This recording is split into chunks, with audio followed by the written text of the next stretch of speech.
رب اشرح لي صدري ويسر لي أمري واحلل عقدة من لساني يفقه قولي ربنا زدنا علما اللهم اهدنا وسددنا أعوذ بالله من الشيطان الرجيم بسم الله الرحمن الرحيم السلام عليكم ورحمة الله وبركاته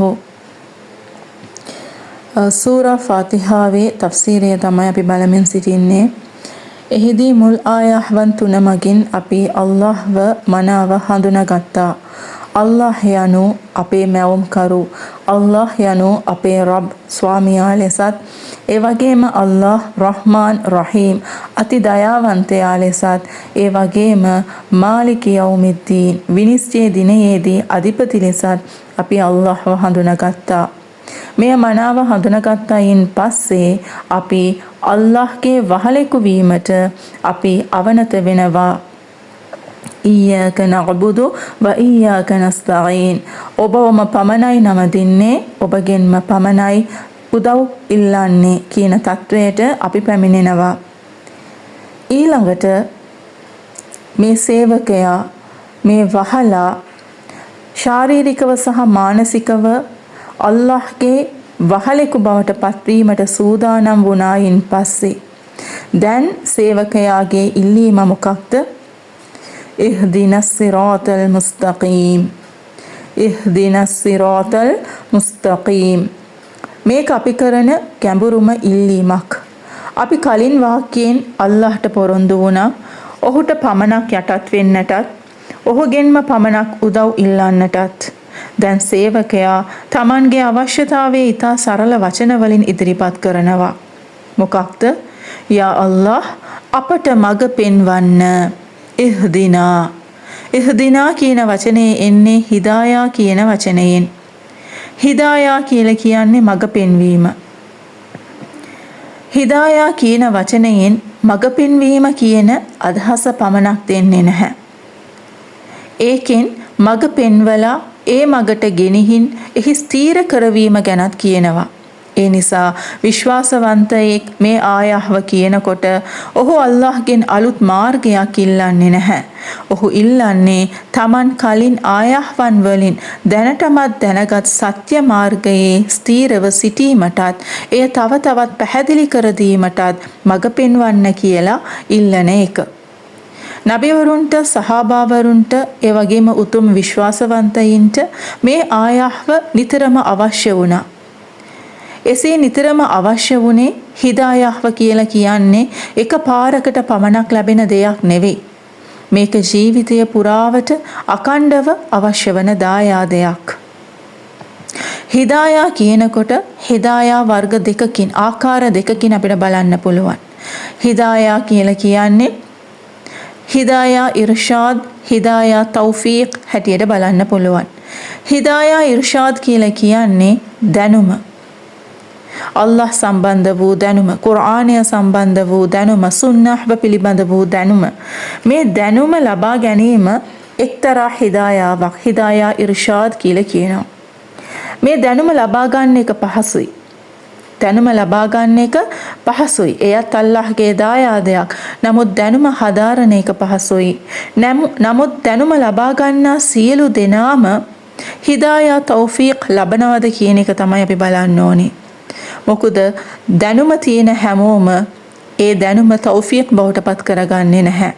තෞෆීක් කියලා කියන්නේ අමල් කියන එක. ඒ කියන්නේ අපි ලබාගත් දැනුමට අනුව ජීවත් වන එක. ඒ දැනුම ක්‍රියාත්මක කරන එක, ඒ දැනුම පිළිපදින එක.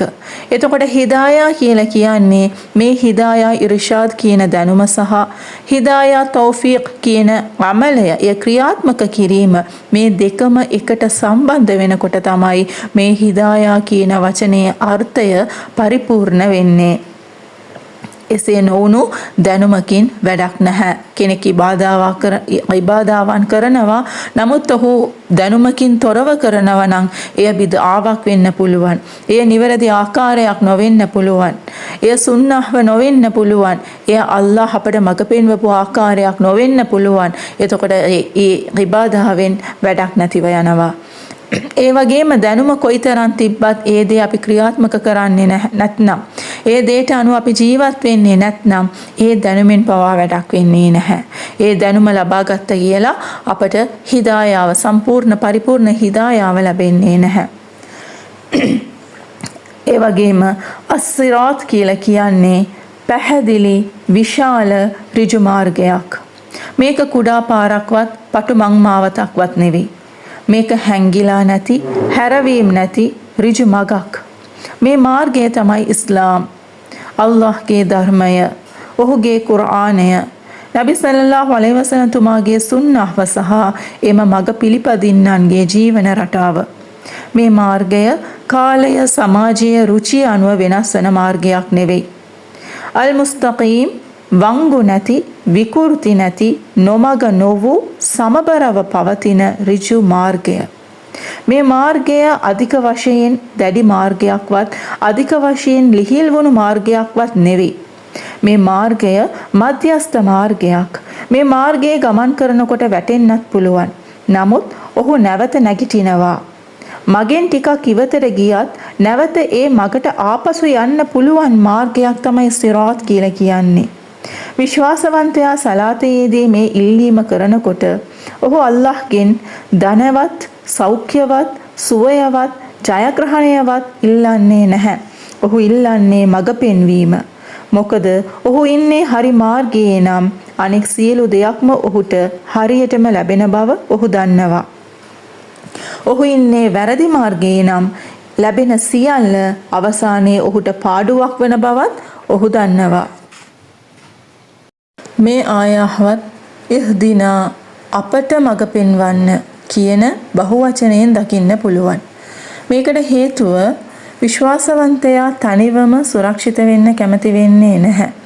ඔහුට තම සහෝදරයන්, තම උම්මහව, තම දරුවන්, තම පරම්පරාව සියල්ලම එකම ඍජු මාර්ගයේ සිටිනවා දකින්න අවශ්‍යයි. මේ ආයහව සමාජීය වගකීම එකතු කරනවා. ඒ වගේම අපි අල්ලාහ් සුබ්හානහු වතාලාගෙන් උපකාර පතා සිටිනකොට ඉහ්දිනස් සිරාතල් මුස්තකීම් මේ ඉල්ලීම අපි කරනකොට මේ ඉල්ලීම තුල ගණන් කරන්න බැරි තරමට දේවල් ඇතුළත් වෙලා තියෙන්න පුළුවන්. නමුත් එක දෙයක් ලැබීමෙන් අනෙකුත් සියලු දෙයක්ම ආවරණය වන වටිනාම දේ තමයි හුදා, හිදායා කියන මඟ පෙන්වීම. මේක අපගේ සියලු ප්‍රශ්න සඳහා විසඳුම් ලබා දෙන කුඩයක් වගේ. සාමාන්‍ය මිනිසෙක් යහපත් ජීවිතයක් කියන එක අර්ථ දක්වන්නේ කොහොමද? ලී කුටියක ජීවත් වෙන කෙනෙකු සහ මන්දිරයක ජීවත් වෙන කෙනෙකු සමග සසඳනකොට වඩාත් හොඳින් ජීවත් වෙන්නේ කවුරු කියලාද අපි දුටු වහාම හිතන්නේ? මන්දිරයේ සිටින පුද්ගලයා ගැන නේද? කාන්තාරයක් මැදින් ඇවිද යන පුද්ගලයෙක් සහ මාලිගාවක පිහිනුම් තටාකයක් අසල විවේක ගන්නා පුද්ගලයෙක් සමග සසඳනකොට යහපත් ජීවිතයක් ගත කරන්නේ කවුද අපේ දැසට?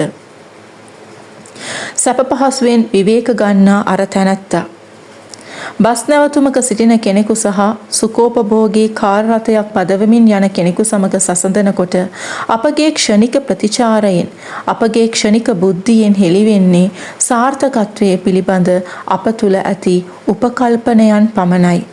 නමුත් ඉතිහාසය හරහා අල්ලාහ් සුබ්හානහු වතාලා අපට පෙන්වන වෙනස දිහා බලන්න. සාමාන්‍ය පිටස්තර මිනිසෙක් පවසන ආකාරයට වඩා හොඳ ජීවිතයක් ගත කළේ කවුද? තම මාලිගාවේ සිටි ෆිරഔන්ද නැත්නම් කාන්තාරයේ සැරිසරූ මූසා අලයිහිස්සලාම් තුමාද? ඒ වගේම මක්කාවේ ධනවත් ලෙස හිටපු සුඛෝපභෝගී ලෙස ජීවත් වුණු අබූ ලහබ් සහ අබූ ජහල්ද? නැත්නම් නිවසක් නොමැතිව ගුහාවක රැකවරණය ලැබූ නබි සල්ලල්ලාහු අලයිහි වසල්ලම් තුමානන්ද? මේකෙන් පෙනෙන්නේ ඇත්තටම හොඳම ජීවිතයක් ගත කළේ නබිවරුන්. හේතුව ලෝකයේ අනෙකුත් සියලු දෙයක්ම අදාළ නොවන තත්වයට පත් කළ එක් දෙයක් ඔවුන් සතුව තිබුණා. ඒ තමයි හොදන් මඟ පෙන්වීම. ඉබ්‍රාහීම් අලයිහිස්සලාම් තුමාට තමන්ගේම පියා විසින් නිවසින් පිටව යන්නට සිදු වුණා. එසේ වුණත් එතුමාට හොඳම ජීවිතය හිමි වුණා. මේ තුලින් ජයග්‍රාහකයා කවුද සහ පරාජිතයා කවුද කියන එක පිළිබඳව වැටහීම මේ එකම දෙයක් නිසා වෙනස් වෙනවා. ඒ තමයි මඟ පෙන්වීම. අනෙකුත් සෑම දෙයක්ම එන්නේ දෙවනියට. නබිවරුන් ගැන කතා කරනකොට මේ දෙය හඳුනා ගන්න එක ඉතාමත් පහසුයි. නමුත් වර්තමාන මොහොතේ අපගේම ජීවිත ගැන මේ විදිහට සිතන්නටත් අපවම හුරු කරගන්න ඕනේ. සුකෝපභෝගී කාර්යයක් අලංකාර මන්දිරයක් දකිනකොට ඒක ලස්සන බව පිළිගන්න. නමුත් සාර්ථකත්වයේ කියලා කියන්නේ ඒක නෙවෙයි. මේ ආයහව තුළින් අපට උගන්වන්නේ අපි කියන වචනය භාවිතා කරමින් මඟ පෙන්වීම ඉල්ලා සිටීමට. නඅබුදු අපි නමදිමු සහ නස්තഈන් අපි උපකාර පතමු. ඉහ්දිනා අපට මඟ පෙන්වන්න. මේ තුලින් අල්ලාහ් අපට උගන්වන්නේ මේ දේවල් සාමූහිකව සමාජයක් ලෙස හොයන්නට. මේකෙන් ගැඹුරු දෙයක් ගැන කියා දෙනවා. තනිවම ඔබට පැවැත්මක් නැහැ. අල්ලාහ්ගේ උපකාරයේ සෙවීමේ කොටසක් තමයි අනෙකුත් දේව භක්තිකයන් සමග සිටින එක. අපි සමාජයක් ලෙස ඉන්න ඕනේ. අපි එක්ව ඉන්න ඕනේ. අපි එක්ව අල්ලාහ්ව නමදින්න ඕනේ. වඩාත්ම සුන්දර සහ වැඩිම කුසල් ලැබෙන නැමතුම වෙන්නේ සමූහයක් ලෙස, ජමාඅත් ලෙස කරනු ලබන ඒවා වෙන්නට හේතුව වෙන්නේ මේක තමයි. හුදන් කියන යහමාර්ගය අපි කොහොමද තේරුම් ගන්න ඕනේ? මෙහෙම හිතන්න. මා සතුව වතුර බෝතලයක් තියෙනවා. මම එය බීලා අවසන් කරගෙන මගේ පිපාසය සංසිඳුවා ගන්නවා. මට ඒ බෝතලයට වතුර පුරවා ගන්න අවශ්‍ය නම් මම සිසුවෙකුට කියලා බෝතලයට වතුර පුරවාගෙන එන්න කියලා කියනවා. ඒ ශිෂ්‍යයාට ඒක අමතක වෙලා වතුර ගෙනාවේ නැත්නම් මම පිපාසයෙන් මිය යනවද? නැහැ. හේතුව මම දැනටමත් වතුර ටිකක් බීලා ඉන්නේ. මම අසරණ තත්වයක නෙවෙයි ඉන්නේ. මට වතුර ලැබුණත් නැතත් ඒක ලොකු ප්‍රශ්නයක් නෙවෙයි. ලැබුණොත් හොඳයි. නොලැබුණොත් ඒකත් ලොකු දෙයක් නෙවෙයි. හැබැයි මම ඇත්තටම මිය යන මට්ටමේ සිටියා නම්, මට වතුර අත්‍යවශ්‍ය තත්වයේ සිටියා නම්, මම වතුර ඉල්ලා සිටින්නේ මීටත් වඩා වෙනස් ආකාරයකට නේද? මට වතුර වහාම නොලැබුණොත් මම කරන්නේ මොකද්ද? මම නැවත නැවතත් එය ඉල්ලා සිටිනවා. කෙනෙක් යම් දෙයක් නැවත නැවතත් ඉල්ලා සිටිනකොට ඔබට හැඟෙන්නේ මොකද්ද? ඔහු සිටින්නේ දැඩි අසරණ තත්වයක කියන එක. ඒ වගේම තමයි අල්ලාහ් අපට උගන්වන්නේ මඟ පෙන්වීම හෙවත් හුදන් නැවත නැවතත් ඉල්ලා සිටින ලෙස. අල්ලාහ් අපට මේ මඟ පෙන්වීම සම්බන්ධයෙන් අසරණ වෙන්නට උගන්වනවා. අපි සූරා ෆාතිහාව සලාතයේ සිටගෙන පාරායනය කරනකොට අපි මේ මඟ පෙන්වීම ඉල්ලා සිටිනවා. නමුත් මේ ඉල්ලීමේ සම්පූර්ණ අරමුණ වෙන්නේ හුදෙක් වචන පමණක් පාරායනය කරන එක නෙවෙයි. ඇත්ත වශයෙන්ම අභ්‍යන්තරයෙන් අසරණ වෙලා මේ හුදා කියන එක ඉල්ලා සිටින්න ඕනේ. ඒ වගේම තවත් කරුණක් තමයි යමක් ඉල්ලා සිටින්නේ කවුද කියන එක. ඒක අවශ්‍යම කෙනා තමයි යම් දෙයක් ඉල්ලලා සිටින්නේ. ඔබ සතුව දැනටමත් ඔබ ළඟ ඇති දෙයක් ඔබ ඉල්ලා සිටින්නේ නැහැ. ඔබ සෑම විටම ඉල්ලා සිටින්නේ ඔබ ළඟ නැති දෙයක්. ඔබ එය අසරණ ලෙස ඉල්ලා සිටිනවා නම්, නැවත නැවතත් ඉල්ලනවා නම් ඒකෙන් අදහස් කරන්නේ ඔබ සතුව ඒ දෙය කොහෙත්ම නැහැ කියන එක. මේකෙන් අපට උගන්වා දෙන ගැඹුරු පණිවිඩය තමයි ඔබට හෝ මට මේ මඟ පෙන්වීම අයත් වෙන්නේ නැහැ. ඒක අප සතු දෙයක් නෙවෙයි. අපි මුස්ලිම් වරුන් වුණාට මඟ පෙන්වීම අපට හිමි දෙයක් නෙවෙයි. මඟ පෙන්වීමේ හිමිකරු අල්ලාහ් සුබ්හානහු වතාලා. ඒ මඟ පෙන්වීම කොයිතරම් වටිනවාද, කොයිතරම් මිල අධිකද කියනවා නම් ඔබට එය සෑම රකාතයකදීම ඉල්ලා සිටින්නට සිද්ධ වෙනවා. ඔබ රකාතයෙන් රකාතයට නැගී සිටින සෑම අවස්ථාවකදීම මේ අගනා මඟ පෙන්වීම ඉල්ලා සිටිය යුතු කාලය බවට අල්ලාහ් පත් කර තිබෙනවා. අප සලාතේ යෙදී සිටින විට පවා අපට මඟ පෙන්වීම අවශ්‍ය වෙනවා. ඔබ අල්ලාහ්ගේ අනට කීකරු වෙමින් සිටින ඒ සුළු කාලය තුල පවා ඔබේ සම්බන්ධතාවය දුර්වල වීමට ඉඩ තිබෙනවා. ඒ නිසා ඔබ නැවත නැවතත් ඉල්ලා සිටිය යුතුයි. අල්ලාහ් සුබ්හානහු වතාලා සූරා ෆාතිහාව සෑම රකාතයකම අනිවාර්ය අංගයක් බවට පත් කර තිබෙනවා. අල්ලාහ් ඒ තුලින් කියන්නේ මොකද්ද? ඉල්ලන්න, නැවත නැවතත් ඉල්ලන්න. දැන් ඔබ අල්ලාහ්ගෙන් අවංකව ඉල්ලා සිටි නිසා අල්ලාහ් එය ඔබට ලබා දෙයි කියලා විශ්වාස කරන්න. නමුත් ඔබට එය අමතක වෙන්න පුළුවන් නිසා නැවත නැවතත් ඉල්ලන්න. ලුහර් සහ අසර් අතර වූ පැය කිහිපය. අසර් සහ මහරිබ් අතර වූ පැය 2:00. මහරිබ් සහ ඉෂා අතර වූ පැය 1:00. ඉෂා සහ ෆජර් අතර වූ පැය 9. මේ පැය ගණන් ඔබ සැබවින්ම අල්ලාහ්ගෙන් මඟ පෙන්වීම ඉල්ලා සිටියාද නැද්ද කියන එක හෙළි කරනවා. හේතුව ඔබ අවංකව අල්ලාහ්ගෙන් ඉල්ලුවා නම් ඔබගේ ජීවිතය ඒ පැය තුල වෙනස් වෙලා තියෙන්න ඕනේ. වෙනස් වෙලා තියෙන ඔබ දකින්න ඕනේ. ඔබේ ජීවිතයේ ඒ පැය කිහිපය තුල කිසිම වෙනසක් දකින්නට නැත්නම් ඔබ අවංකව ඒ හුදා කියන එක, ඒ මඟ පෙන්වීම කියන එක ඔබ ඉල්ලලා නැහැ. ඒ නිසා ඔබ සැබවින්ම අල්ලාහ් සුබ්හානහු වතාලාගෙන් අවංකව ඉල්ලුවාද කියන එක පරීක්ෂා කරගන්න පුළුවන් ක්‍රමයක් තමයි ඒ අතරමැදි පැය කිහිපය තුලින් ඔබට ඔබවම නිරීක්ෂණය කරගන්න පුළුවන්.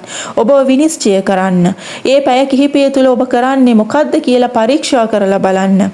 විශේෂයෙන් ඉෂාවලට පසුව සහ ෆජර් වලට පෙර රාත්‍රී කාලය තුල මඟ පෙන්වීම හුදන් කියලා කියන්නේ දැනුමෙන් ඔබට ගිය දෙයක්. අපිට මේ දේ අයිති කරගන්න බෑ. ඒක අතිශය වටිනා දෙයක්. ඒක කොයිතරම් වටිනවාද කියලා කිව්වොත් ලොව පහළ වූ වඩාත්ම මඟ පෙන්වීම ලැබුණු මිනිසුන් වන අල්ලාහ්ගේ නබිවරුන් පවා අපට වඩා වැඩියෙන් එය ඉල්ලා සිටින ලෙසට අනකලා. නබි සල්ලල්ලාහු අලයිහි වසල්ලම් තුමාණන්ට අනිවාර්ය කර තිබූ රාත්‍රී තහජ්ජුද් සලාතය හරහා එතුමා මඟ පෙන්වීම ඉල්ලා සිටියා. එතුමාණන් ඔබ සහ මම මඟ පෙන්වීම ඉල්ලනවටත් වඩා වැඩියෙන් මඟ පෙන්වීම ඉල්ලා සිටියා. නබි සල්ලල්ලාහු අලයිහි වසල්ලම් තුමාණන්ම මේ තරම් අසරණව මඟ පෙන්වීම පැතුවා නම් අපි සිටින්නේ කොහෙද? අපේ තත්වය මොකද්ද? අප අතරින් කාටද මඟ පෙන්වීමක් අවශ්‍ය නැහැ කියලා හිතන්න පුළුවන් වෙන්නේ? මඟ පෙන්වීම කියලා කියන්නේ දැනුමක් විතරක් නෙවෙයි. මේක තේරුම් ගැනීම ඉතා වැදගත්. ඔබ සතු දැනුම වැඩි වූ පමණින් ඔබේ මඟ පෙන්වීම වැඩි වී තිබෙනවා කියන එක අදහස් කරන්නේ නැහැ. මඟ පෙන්වීම කියලා කියන්නේ අල්ලාහ්ගෙන් අපි කරන අසරණ ඉල්ලීමක්. ඒ මඟ පෙන්වීම දැනුමෙන් පමණක් වැඩි වෙන්නේ නැහැ. එය වැඩි වෙන්නේ අවංකවම අල්ලාහ්ගෙන් බැගෑපත්ව ඉල්ලා සිටීමෙන්. ඔබට දැනුම ලබා ගන්න පුළුවන් වුණත් සැබෑ අවංක භාවයක් නැති වෙන්න පුළුවන්. ඇත්ත වශයෙන්ම සමහර විට දැනුම ඔබේ මඟ පෙන්වීමට බාධාවක් වෙන්නත් පුළුවන්. කුර්ආනයේ මේ සඳහා උදාහරණ තියෙනවා. බනි ඉස්රාඊල් වරුන් දිහා බලන්න. බනි ඉස්රාඊල් වරුන් අතර සිටි උගතුන් කොයිතරම් දැනුම ඇත්තවුන්ද කියනවා නම් ඔවුන් නබිවරයාව දකිනකොට ඔහු පවසන සෑම දෙයක්ම තහවුරු කරන්නට ඔවුන්ට පුළුවන් වුණා. ඔවුන් දන්නවා මේ තහවුරු කිරීම තමන්ගේ ග්‍රන්ථයේ කුමන පිටුවේද තියෙන්නේ කියන එක ඔවුන් කියන්න දන්නවා. දැනගෙන සිටියා. එහෙම තිබෙන කොටත් ඔවුන් නබිවරයාව පිළිගැනීම ප්‍රතික්ෂේප කළා. ඔවුන් සතුව දැනුම තිබුණත් මඟ පෙන්වීම ඔවුන්ට අහිමි වී තිබුණා. ඒ නිසා දැනුම කියන්නේ මඟ පෙන්වීම නෙවෙයි. වර්තමානයේ අප තුළ දැනුම පමණක් ලබා ගැනීමට දිරිමත් කරන සංස්කෘතියක් තමයි අපි දකින්නේ. ඉගෙන ගන්න, කටපාඩම් කරන්න, සටහන් ලියන්න. නමුත් මඟ පෙන්වීම පරිවර්තනය වන එක, තමාව වෙනස් කරගන්න එක සහ තමාගේ පෞද්ගලික වෙනස උදෙසා අල්ලාහ්ගෙන් බැගෑපත්ව ඉල්ලා සිටීම සඳහා දිරිමත් කරන සංස්කෘතියක් අප තුළ නැහැ. සමහර උගත් දැනුම ඇති අය දෙස බලන්න. ඔවුන් පොත්පත් මූලාශ්‍ර ගැන හොඳින් දන්නා වුණාට තම මවට දක්වන සැලකිල්ල ඉතා නරකයි. තම සහකරුට හෝ සහකාරියට දක්වන සැලකිල්ල ඉතාමත් දුර්වලයි. ඔවුන්ගේ සලාතේ හිස් එකක්. මේ වගේ දැනුමක ඇති වටිනාකම මොකද්ද? ඒක විහිළුවක්. ඔබ රවටන්නේ කාවද? ඒක හරියට අල්ලාහ්ව වර්ණනාවට පමණක් සීමා කළ බනි ඉස්රාඊල් වරුන් වගේ. ඔවුන් Tamanගේ පිට උඩ පොත්පටවාගෙන හිටියත් අල්ලාහ් ඔවුන්ගේ හදවත් ගල්මෙන් දැඩි කළා. ඒ නිසා දැනුම කියන දෙය විලාසිතාවක් කරගන්න එපා. අපි ලබන දැනුම අපව නිහතමානී කරන්න ඕනේ. ගසක ගෙඩි ප්‍රමාණය වැඩි වෙනකොට එහි අතු පහතට නැමෙනවා. ඒ වගේ ඔබ සැබවින්ම දැනුම ලබනවා නම් ඔබ නිහතමානී වෙන්න ඕනේ. අතු පහලට නැමෙනවා වගේම ඔබේ සුජූදයේ ප්‍රමාණයන් තව තවත් ගැඹුරු වෙන්න ඕනේ. අපි මේ යහමාර්ගයේ ඉල්ලන්නේ කොයි මාර්ගයේද? අපි අල්ලාහ්ගෙන් මේ යහමාර්ගයේ ඉල්ලා සිටින්නේ කොයි ආකාරයටද? ඊළඟ ආයහවෙන් පෙන්වලා දෙන්නේ අපි ඉල්ලන මේ ඍජු මාර්ගය කල්පනාකාරීව හඳුනාගත යුතු බව පෙන්වා දෙනවා. ඍජු මාර්ගය කියන්නේ ජීවිතවලින් සනාථ වුණු මගක්. සිරාතල් ලදීන අන්අම්ත අලයිහිම් ගෛරිල් මග්දූබි අලයිහිම් වලද්දාල්ලීන්. ඔබ කරුණාව ලබා දුන් අයගේ මාර්ගයයි. ඔබගේ කෝපයට ලක් වූ අයගේ මාර්ගය නෙවෙයි. නොමග ගිය අයගේ මාර්ගයත් නෙවෙයි කියලා පිළිනවා. අපි මේ ආයහවෙන් අල්ලාහ්ගෙන් ඉල්ලන්නේ මොකද්ද? අල්ලාහ් අපට ජීවිත මාර්ගය වැරදෙන්න දෙන්න එපා. සිරාතල් ලදීන අන්අම්ත අලයිහිම්. සිරාත් කියලා කියන්නේ සරල පාරක් නෙවෙයි. මේක ඊටා පැහැදිලි ඍජු අවසාන තැනට ඍජුවගෙන යන මාර්ගයක්. මේ මාර්ගය මොකද්ද? අල්ලදීන අන්අම්ත අලයිහිම්. ඔබ කරුණාව ලබා දුන් අය ගමන් කළ මාර්ගය. මේක ඊටමත් ගැඹුරු ඉල්ලීමක්. මේකෙන් අපි ඉල්ලන්නේ යා අල්ලාහ් මට මගේ මතයන් වලට අනුව හරි කියලා හිතෙන මාර්ගය නෙවෙයි. මිනිස්සු හොඳයි කියලා කියන මාර්ගයක් නෙවෙයි. ඔබ විසින් සනාථ කරපු ඔබ සතුටු වුණු ඔබගේ කරුණාව වගුරපු මිනිසුන් ගිය මාර්ගයම මටත් ලබා දෙන්න කියන එක තමයි අපි මෙතනින් ඉල්ලන්නේ. අන්අම්ත කියන වචනේ එන්නේ නිඅමා කියන වචනයෙන්. නිඅමා කියලා කියන්නේ අල්ලාහ්ගේ ආශිර්වාදය. අල්ලාහ්ගේ ආශිර්වාදය ලැබුවන් හැටියට කුර්ආනයෙන්ම අපට පෙන්වලා දෙනවා ඔවුන් කවුරුන්ද කියන එකත්. ඒ තමයි නබිවරුන්, ශුහදාවරුන්, අල්ලාහ් වෙනුවෙන් ප්‍රාණ පරිත්‍යාග කළ අය, සාදිකීන් වරුන් වන සත්‍යවන්තයින්, ධාර්මිකයන්. මොවුන්ගේ ජීවිතය, ඔවුන්ගේ තීරණ, ඔවුන්ගේ ඉවසීම, ඔවුන්ගේ නීති මේ සියල්ලම අල්ලාහ්ව සතුටු කළ මාර්ගය බවට පත් වුණා. ඒ නිසා මේ ආයහවෙන් අපි ඉල්ලන්නේ අල්ලාහ් මට සාර්ථකත්වය දෙන්න. නමුත් ඊමානයෙන් තොර වූ සාර්ථකත්වය නෙවෙයි. ඒ වගේම මට දැනුම දෙන්න. නමුත් අනුගමනය නොකරන දැනුම නෙවෙයි. මේක තමයි ඍජු මාර්ගයේ හේවත් සිරාත් කියලා කියන්නේ. ගෛරිල් මග්දූබි අලයිහිම්. ඔබගේ කෝපයට ලක්වුණු අයගේ මාර්ගය නෙවෙයි. දැන් අපි ඉල්ලන්නේ ඉතා භයානක දෙයකින් ආරක්ෂාව. මේ ආයහවෙන් කියන්නේ නිවැරදි දැනුම ලැබුණත් ඒ අනුව ජීවත් නොවූ අය ගැන. ඔවුන් සත්‍ය දකිනවා. ඔවුන් සත්‍ය දන්නවා. හරි දේ මොකද්ද කියලා ඔවුන් දැනගත්තා. නමුත් ඔවුන්ගේ ආශාව, අභිමානය, ලෞකික ලාභය, ලෞකික ආශාවන් මිනිසුන්ට තිබෙන බිය නිසා ඔවුන් ඒ සත්‍ය අත්හැරියා. ඒ නිසා ඔවුන්ට අල්ලාහ්ගේ කෝපය ලැබුණා.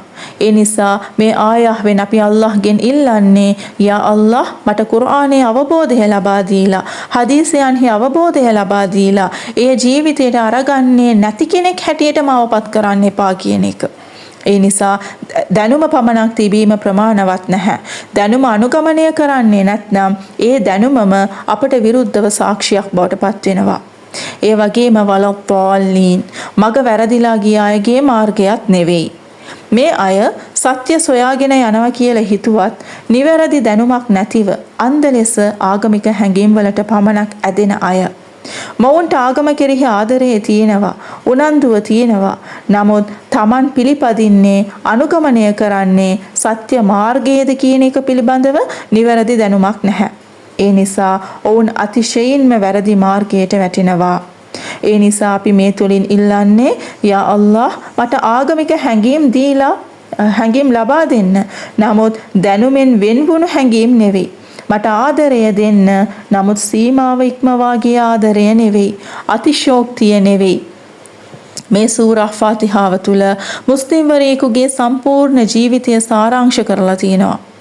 අපි ඉල්ලන්නේ නිවැරදි මාර්ගය. අපි බය වෙන්නේ දැනුම තිබිලා ඒ අනුව ක්‍රියා නොකර අල්ලාහ්ගේ කෝපය ලබා ගැනීමට. අපි බය වෙන්නේ දැනුම නැතිව වැරදි මාර්ගයේ ගමන් කිරීම ගැන.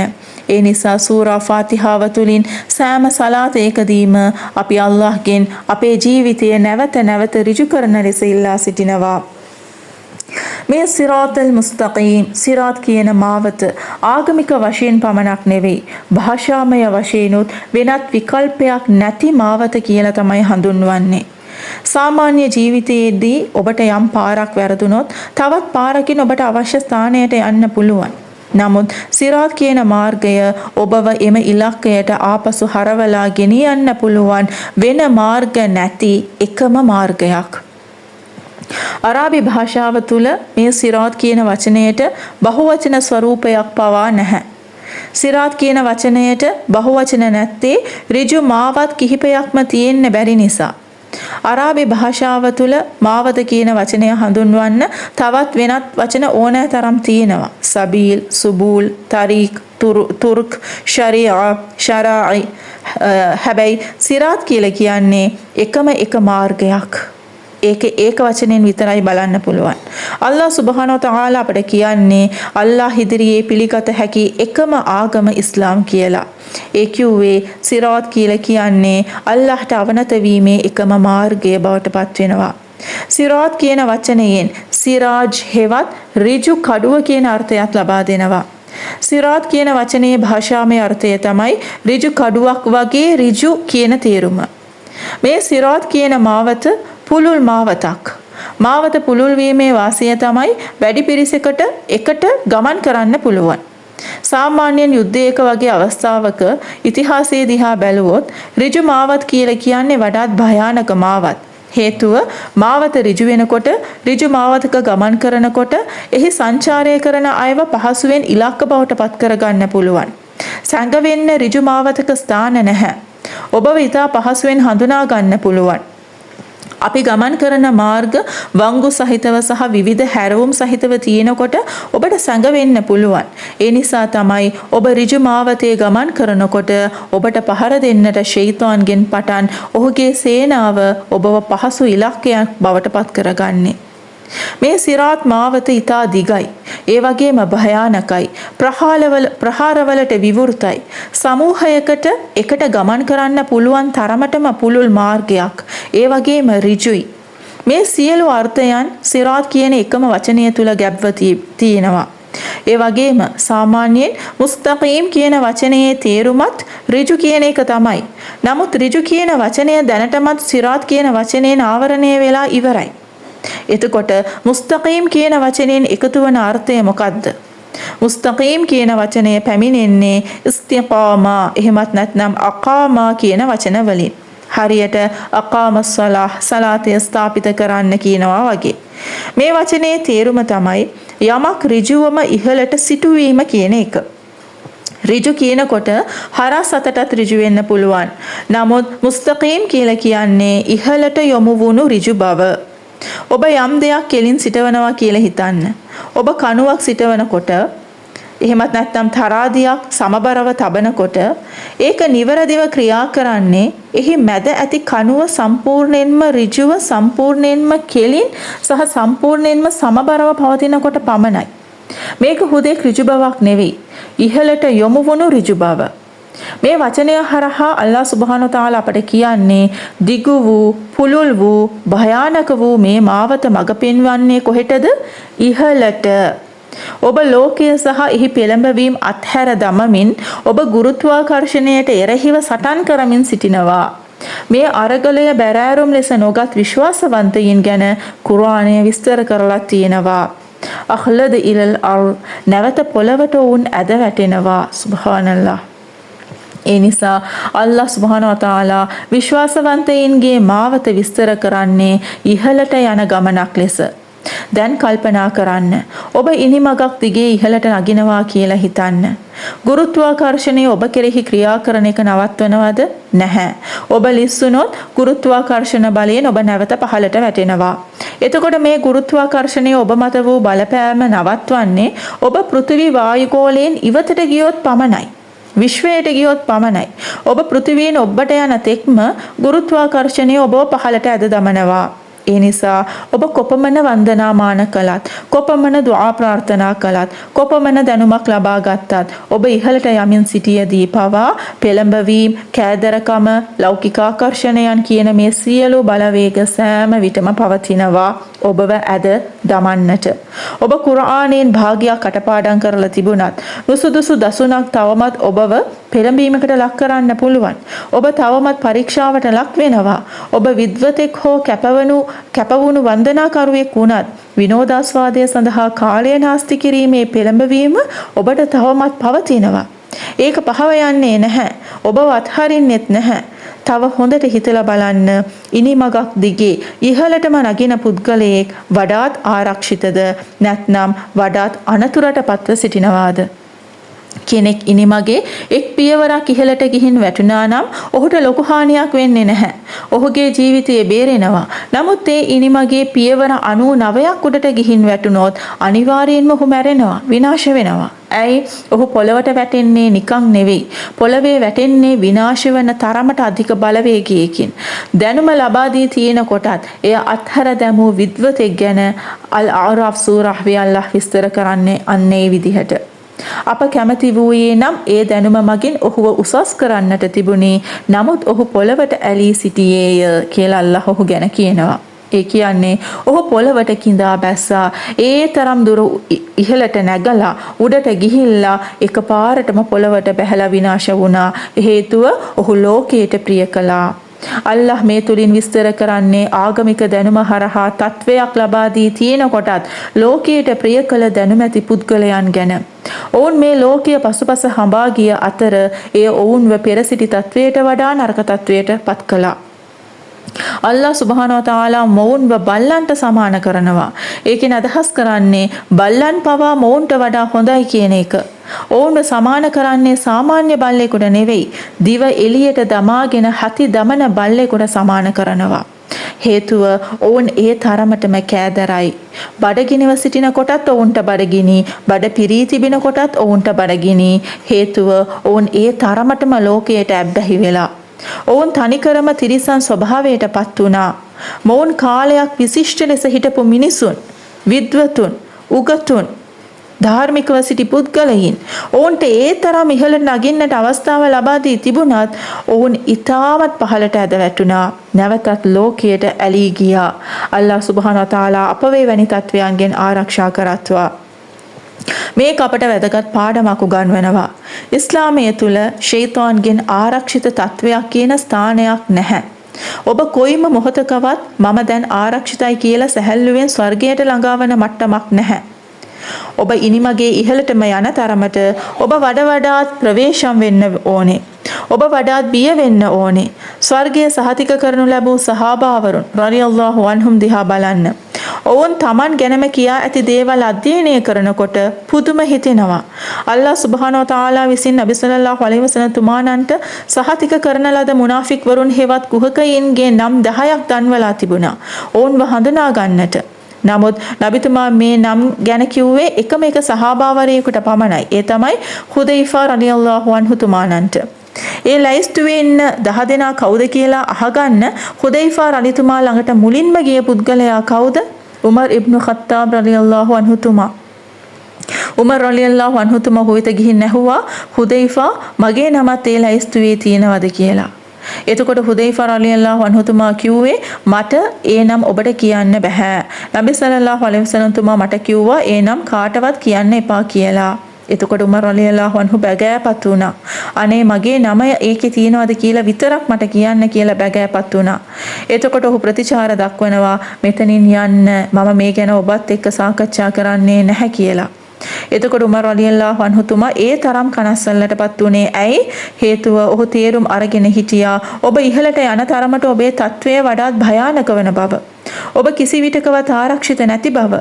ඒ නිසා විශිෂ්ට විශ්වාසවන්තයින්, ඉස්ලාමීය විද්වතුන්, ගුරුවරුන්ගේ දහම් ප්‍රචාරයේ හේවත් දඅවා කරන්නන් ළඟට ගිහින් ඔවුන්ට උදව් කරනවා කියලා හිතාගෙන ඔවුන්ට ප්‍රශංසා වර්ෂාවන් වස්සන්න එපා. ඒක ඔවුන්ට උදව් කරන්නේ නැහැ. ඒක ඔවුන්ට උදව්වක් වෙන්නේ නැහැ. ඒ ප්‍රශංසාවන් උදව් කරන්නේ ෂයිතාන්ට. ඔවුන් වෙනුවෙන් ඔබට යමක් කරන්න අවශ්‍ය නම් ඒ අය වෙනුවෙන් දුආ ප්‍රාර්ථනා කරන්න. සහීහ් මුස්ලිම්හි සඳහන් වන හදීසයක් තමයි නබි සල්ලල්ලාහු අලයිහි වසල්ලම් තුමා පවසනවා ප්‍රශංසා කරන්නන්ගේ කටට වැලි ගහන්න. මුස්ලිම් වරුන් අතර ඇති මේ සංස්කෘතිය විනාශ කරන්න කියලා නබිතුමා කියලා තියෙනවා. මේකට හේතුව අධික ලෙස ප්‍රශංසා කිරීමෙන් ඔබ කාටවත් උදව්වක් කරන්නේ නැහැ. අපගේ විද්වතුන්, දේශකයන් සහ ආගමට කැඳවන්නන් වටා සුපර්ස්ටාර්ස්ලා බවට පත් කිරීමෙන් ඒ වගේ සංස්කෘතියක් නිර්මාණය කරන එක ඉතාමත් භයානකයි. ඒක අපිට කිසි විටකවත් යහපතක් ගෙන එන්නේ නැහැ. අල්ලාහ් සුබ්හානහු වතාලා ෂයිතාන්ව විස්තර කරන්නේ පුදුමාකාර විදිහට. ෂයිතාන් ආදම් සහ හව්වා අලයිහිස්සලාම්ව රවටනකොට අල්ලාහ් ඒ දේ විස්තර කරන්නේ කොහොමද? ඔහු ඔවුන්ව Tamanට අවශ්‍ය දේ වෙත සෙමින් ක්‍රමක්‍රමයෙන් ගෙන ගිය බව. ඔහු ඔවුන්ව එකපාරටම අකීකරු බවට පත් කළේ නැහැ. ඔහු ඒ සඳහා කාලය ගත්තා. ටිකෙන් ටික ක්‍රමක්‍රමයෙන් ෂයිතාන් ඔවුන් සමග වැඩ කළා. ෂයිතාන් කලබල වෙන්නේ නැහැ. ඔබ කවුරු වුණත් ඔහු තම කාලය ගන්නවා.